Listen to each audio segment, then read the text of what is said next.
Hello and welcome back to Cox Community Connection. Well, this is our final segment of the show, and we saved the best for last as we're going to talk about even more seafood. Of course, we talked about the Pensacola Seafood Festival earlier in the show, and now we're off to Destin to talk about the Destin Seafood Festival taking place in October. Joining me to talk about that is Jamie Jones. She is the chairman of the Destin Seafood Festival. Yes, Thank you so much for being my guest today. Thanks for having me, very, very much. So let's talk about the festival. Give me a little overview of this year's event.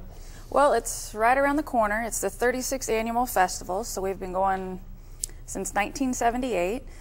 It is the first weekend of October, the 3rd, 4th, and the 5th. It'll open up Friday at 4 o'clock. And it's also the kickoff to the fishing rodeo that lasts the entire month long, so that's exciting. That's a traditional part of the festival, is the kickoff. The festival kicks it off. Like you said, you got the whole thing going on for the whole month with the fishing rodeo. Where does the event take place? Where's this year's festival? It's down along the Destin Boardwalk, the Harbor Boardwalk, along the water, so it's on the Lower Limb property. It's beautiful. It starts at Heron Harbor and goes all the way west to the Emerald Grand, featuring all the properties throughout. Beautiful view. You can stop and watch the weigh-ins. There's food and music and multiple stages and vendors, arts and crafts, like for a mile and a half. It's very exciting. Well, let's talk about that a little bit more. What kind of food can people expect to get? Obviously seafood, being yes, a seafood festival, obviously plenty of seafood. But what about some of the vendors, arts and crafts? Who all do y'all have coming this year?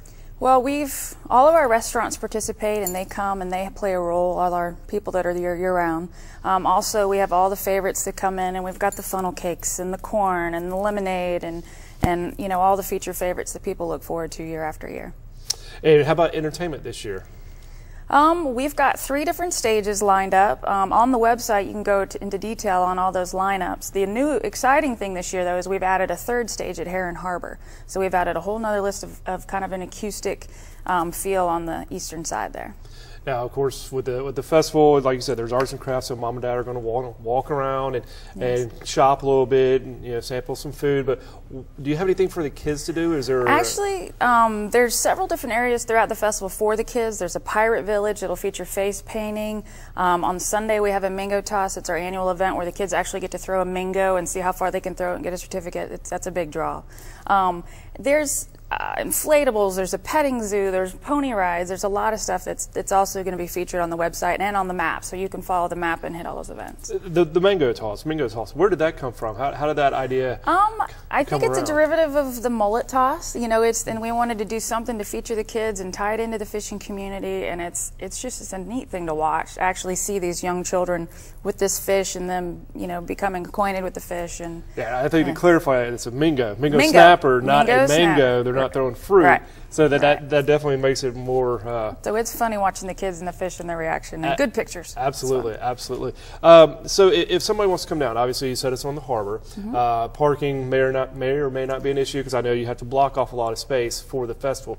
How can people come to the festival with parking? Do you have shuttles set up? There is parking in the harbor available, first come, first serve. Sure. And then we've got satellite parking set up at various places. That'll also be featured on the festival map and on the website, and we'll hit on that on Facebook. Right now we're still nailing down some of those points, but you can park and grab a shuttle and be dropped off right at the gate to the festival. Now, is there a charge for this year's festival? That was my next thing. The festival is free of charge.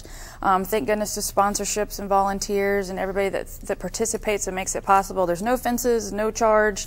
There are opportunities to donate to the festival, so we can continue to build it and make it a bigger festival. And you also have VIP opportunities too, correct? Yes. Can you tell me a little bit about what that'll get you?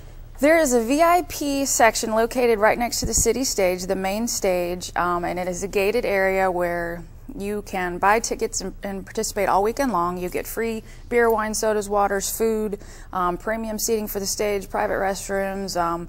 It's a really popular opportunity. It's limited access. There's only so many we can sell. And there's raffle opportunities and all that in VIP, and those tickets are for sale on the website. How's the buzz been in Destin this year, with last year's event being canceled due to a possibility of tropical activity? Yeah. How's it been this year with the festival coming back? Coming on as the new chair this year, I didn't know what to anticipate, but everything I have is, all the feedback I've got is positive. Everybody's excited and jazzed. The vendors wanted to come back. Musicians are dying to come back. We're expecting well over the 60,000 mark, 60,000 people in attendance that we had 2012. We're expecting to surpass that, and we've added more booths and more stages and more. So it's really grown a lot over the last few years. Very positive. Good.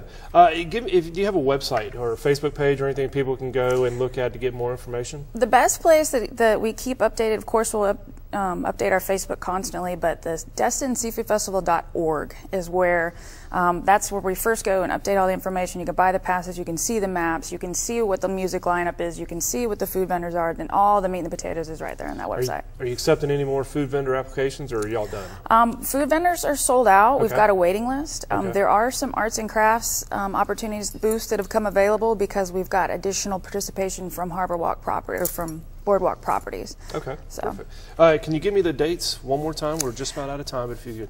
It's first weekend of October, Friday, Saturday, and Sunday. That's the 3rd, 4th, and 5th. So Friday would be from 4 p.m. to 10 p.m. Saturday is from 10 to 10, and Sunday will be from 11 to 4. Okay, perfect. Jamie, thank you so much for being my guest today, and best of luck on your event this year. Appreciate it. I'm excited. And thank you for joining me for this episode of Cox Community Connection. Join us next month as we'll take a look at more events in Escambia and Okaloosa counties.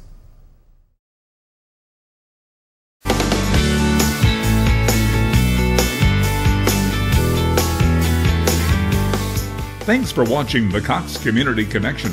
Join us next month when we highlight other organizations, events, and people from around our local community.